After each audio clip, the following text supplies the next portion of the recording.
Oi, oi! Hoje vamos estudar a importância da antropologia para a formação de professores.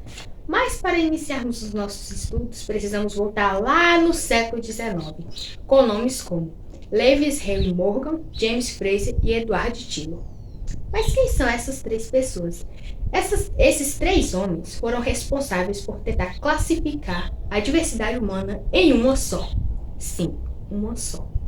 Então eles propuseram a ideia chamada evolucionismo cultural, que, como o próprio nome já diz, a ideia de evolução. E esse modelo ele era estruturado na forma de uma escada. E essa escada tinha 3 degraus. Esses 3 degraus começava da selvageria, passavam a bárbara e por último chegava à civilização. E essa civilização era vista como o modelo europeu. Então, era tudo voltado para o modo europeu de ser, o modo europeu de agir. Então, qualquer tipo de cultura que não estivesse dentro do modelo europeu era visto como selvagem, que seria aqueles que diferem totalmente, ou então como bárbaro, que é aqueles que já estão mais ou menos. E esse conceito de evolucionismo também, ele propuzia que a ideia era o avanço, era o progresso. Então, se eu estou na selvageria, eu posso ir à bárbara. Mas se eu estou na bárbara, eu não posso voltar para a selvageria. Então, se eu estou na bárbara, a minha tendência agora é ir para a civilização. Essa era uma ideia simples, mas bastante perigosa. E aqui no Brasil, ela foi sintetizada no livro O Espetáculo das Raças, que buscou um meio de como normalizar isso. Então eles surgiram com a ideia de branqueamento. Que o que seria? As pessoas que eram negras, que eram morenas, elas teriam justificativa simples para morrer. Então, a pessoa é negra, isso já é justificativa para ela morrer. Porque nós queremos uma sociedade totalmente branca, já que os europeus são todos brancos. Então, intelectuais e instituições utilizaram essa lógica para hierarquizar a população brasileira, justificando exclusões e criando políticas públicas, então baseadas nesse branqueamento da população. Mas o que isso importa para nós que vamos ser futuros professores, futuros docentes? Essa mentalidade que a gente tem. Existe um aluno ideal, existe uma cultura superior. Ainda hoje, nos contamina em sala de aula. Quando o professor não entende as origens, ele corre o risco de colocar o aluno nesse padrão. Então, talvez eu tenha o meu jeito de me alimentar, eu como professora. Na minha cabeça já tem a ideia de que eu, por ser professora, eu já sou superior. Só que eu não sou. Mas eu acho que o meu jeito de me alimentar é o certo, é o correto. Se eu chego na minha sala e tem um aluno indígena, um aluno estrangeiro, que se alimenta de forma diferente, eu posso chegar ao risco de falar: nossa, como é diferente, nossa, você não pode comer isso porque isso é errado, não é bom. Então eu, como professora, tenho que olhar para a etnia, para a cultura regional e para o modo de vida desse meu aluno. Não como alguém que está atrasado ou que precisa ser civilizado, mas sim com o seu jeito próprio de ser. Superar o evolucionismo é, antes de tudo, o primeiro passo para uma educação, que enxerga o estudante como sujeito pleno de cultura, não como o degrau de uma escada que alguém decidiu construir. Então, cada aluno, com a sua cultura, ele carrega uma bagagem. E nós, como professores, temos que aceitar essa bagagem, não tentar mudar ela. Não, o nosso trabalho não é tentar mudar, mas sim enxergar de maneira diferente, com forma de inclusão, como forma de aceitamento. Não é só o que eu faço, o que eu penso, o que eu sou, o que é o correto. E às vezes a gente pode dizer: mas eu respeito a cultura do outro para mim, eu não tenho nada contra. Mas sempre vai ter um pouquinho de preconceito, porque a gente foi criado numa cultura europeia, então tudo aquilo que a gente vê, que acha que é diferente do europeu, é visto como errado, é visto como selvagem, é visto como bárbaro.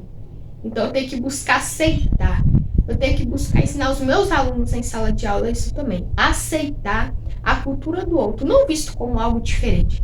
Se eu me afastar da minha cultura, eu também vou ver ela como algo diferente, como algo estranho. Tanto é que durante uma das nossas aulas de introdução à antropologia, a professora citou um texto chamado de Sonacirema, que significa americanos ao contrário. E quando ela foi lendo o texto, deu um choque assim de realidade, porque ela falava da nossa cultura de um jeito tão assim, tão místico, tão mágico, que causava estranhamento, que causava medo. Então, por exemplo, o fato de o Sonacirema ter em casa uma bacia mágica, e nessa bacia mágica ele tem vários artefatos para se moldar, para se tornar diferente. E isso, se a gente for parar para pensar, é o quê? Os nossos lavatórios que nós temos no nosso banheiro. Todos nós hoje temos no banheiro um espelho. Dentro desse espelho guardamos escova, creme dental. Então, quando você se afasta disso para olhar diferente do modo de vista que o outro enxerga, o outro que a gente considera diferente, a gente vai ter um certo impacto. Então é isso que precisamos buscar como futuros docentes. Ser impactados pela diferença do outro e aceitar. Porque eu tenho a minha cultura, mas também precisa aceitar do outro, respeitar do outro e não tentar fazer a do outro ser igual a mim.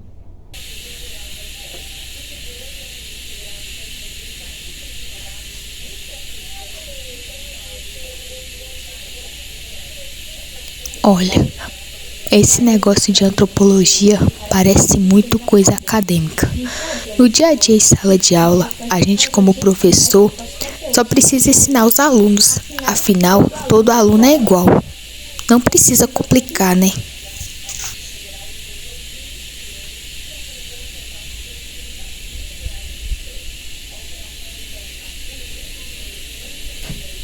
É exatamente aí onde mora o perigo. Etnocentrismo é exatamente isso. Achar que uma cultura é superior à outra. E às vezes, quando falamos para uma pessoa que todo mundo é igual, às vezes estamos guardando o etnocentrismo profundo. Então, o etnocentrismo é essa capacidade que a gente tem de achar que o meu jeito de falar, o jeito que eu aprendo, o jeito que eu faço as coisas é o correto, enquanto o dos outros é a variação ou então um erro.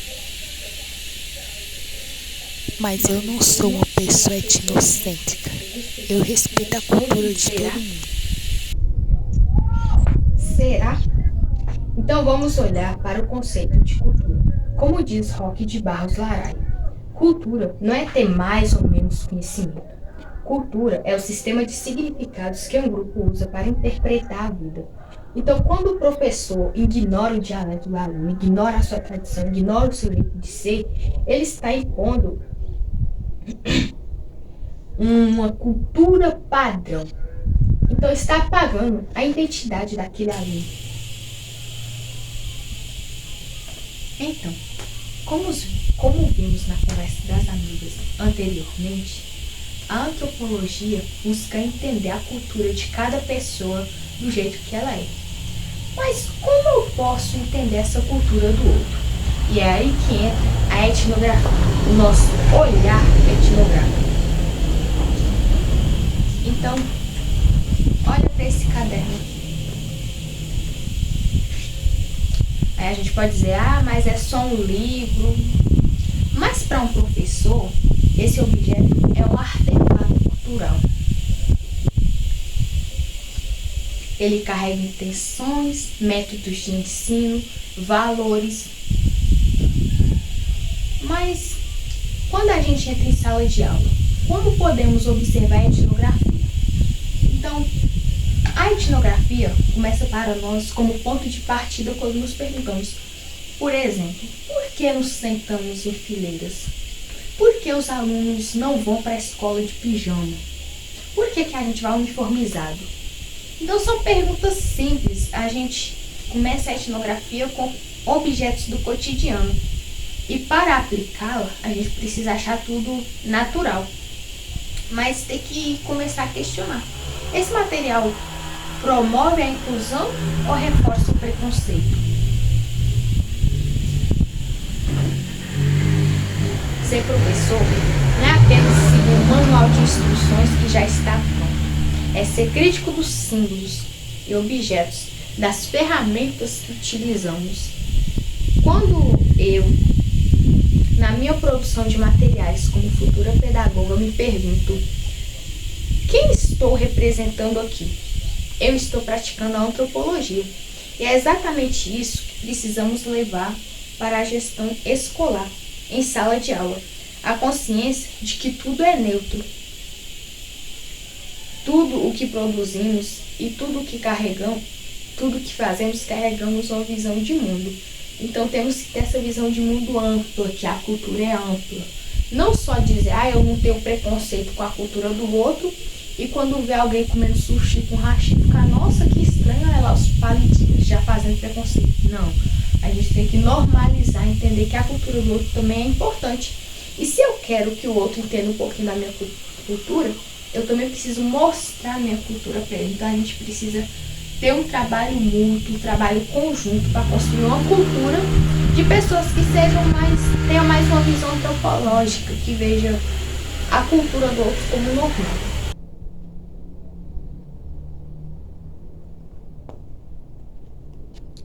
Então, aqui explicamos no vídeo anterior como é que fazemos a antropologia.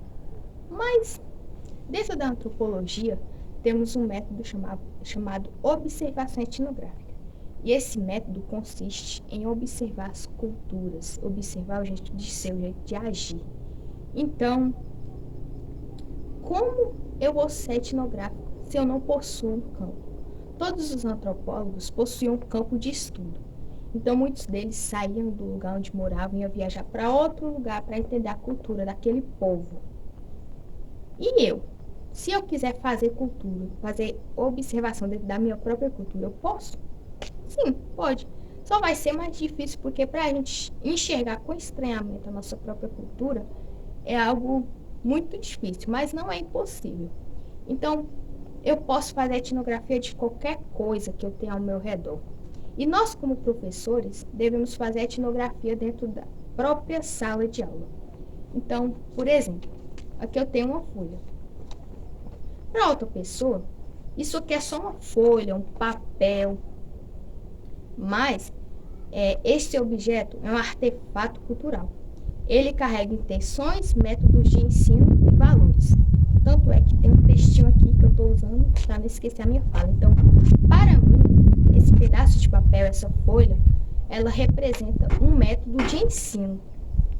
O olhar antropológico na educação significa que, ao entrar na sala de aula, o professor deve ler tudo que compõe aquele espaço. Então, por que usamos certas cores? Por que as cadeiras são todas enfileiradas? Por que os alunos vão para a escola uniformizados? Por que determinados materiais são considerados mais educativos do que outros? Aplicar o estranhamento nesses objetos cotidianos, o professor para de aceitar tudo como natural. Ele começa a questionar: esse material promove a inclusão ou gera mais preconceitos? Ser professor não é apenas seguir um material de instruções, é ser crítico dos métodos e ferramentas que usamos para ensinar. Quando eu, na minha produção de materiais, me pergunto: quem estou representando aqui? Eu estou praticando a antropologia. E é exatamente isso que precisamos levar para a gestão escolar e para a sala de aula.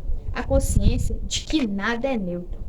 Tudo o que produzimos e tudo o que carregamos leva junto uma visão de mundo, leva junto a nossa cultura.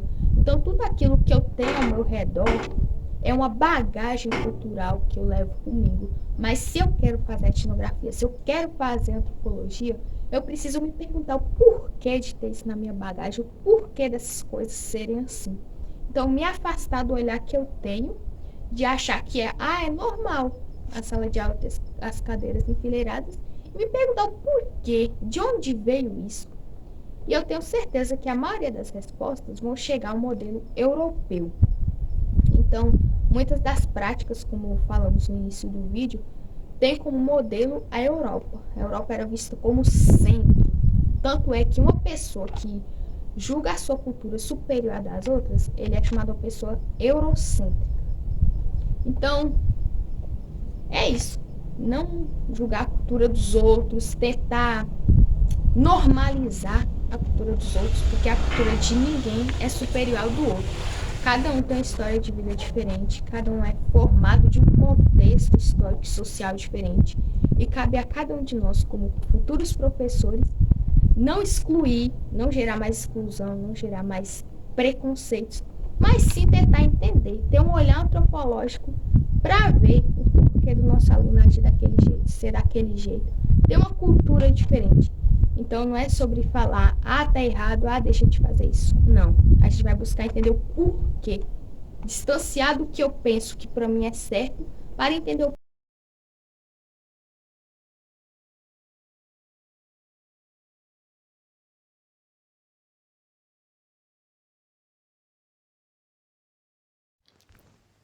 Oi, meu nome é Érica, eu sou aluna do curso de Pedagogia do primeiro semestre. Então, a observação da etnografia foi muito impactante. Eu vi pessoas, né, idosas conversando na UESB, vi dois senhores, né, que conversavam bastante, igualmente jovens, pareciam ter a mente aberta, buscando coisas, novidades, né? Tomando seu cafezinho ali, de boa, tranquilos. Eu achei, né, interessante, né? Porque são situações diferentes antigamente e até hoje também nós vemos que a maioria dos idosos, né, estão sempre em casa, cuidando da casa, né, tem a mente um pouco mais fechada. E eu achei aquilo muito legal, as pessoas se esforçando, né, para participar de lá, né, do cenário ali da UESP, ali falando sobre novidades, revendo seus amigos, né? Por exemplo, tem pessoas, né, que são adultas e jovens e velhas ali, que participam ali, né, do quiosque, do lanche, e eles frequentam ali para lanchar ou para conversar, ou para se sentir bem ali, né, tranquilo, em paz. Porque às vezes moram em lugares, né, barulhentos, tem ali, né, os jovens que conversam bastante, são culturas diferentes e tem essa troca, esse contato. E à tarde, né, como tem poucas pessoas, né, meio-dia a gente sabe que tem um fluxo maior de pessoas, né? E aí depois as pessoas sempre sentam ali, né, para descansar, para estudar ali no quiosque ou para lanchar, né? E às vezes as pessoas gostam de estar ali para estudar, que já aproveitam, né, para comer. É a cultura daquele lugar, né? Eles comem ali tapioca, que é muito gostosa ali. A cultura ali daquele lugar, né? E eu percebi que as pessoas sempre vão ali, né? Quando chegam ali, também esperando, chegam do ônibus esperando o horário da aula, né? Também levam seu lanche ali, seu almoço e almoçam ali. Então, observei tudo isso no quiosque e também sobre os valores, né, que são variados. As pessoas gostam de ir ali porque tem o valor menor do que o restaurante. Então, eu observei aquilo com bastante curiosidade, né, também sobre o que eles conversavam, sobre várias coisas, cada um com a sua cultura, com o seu jeito, eu achei muito legal. Então, foi isso que eu apresentei. Tchau, muito obrigada pela atenção.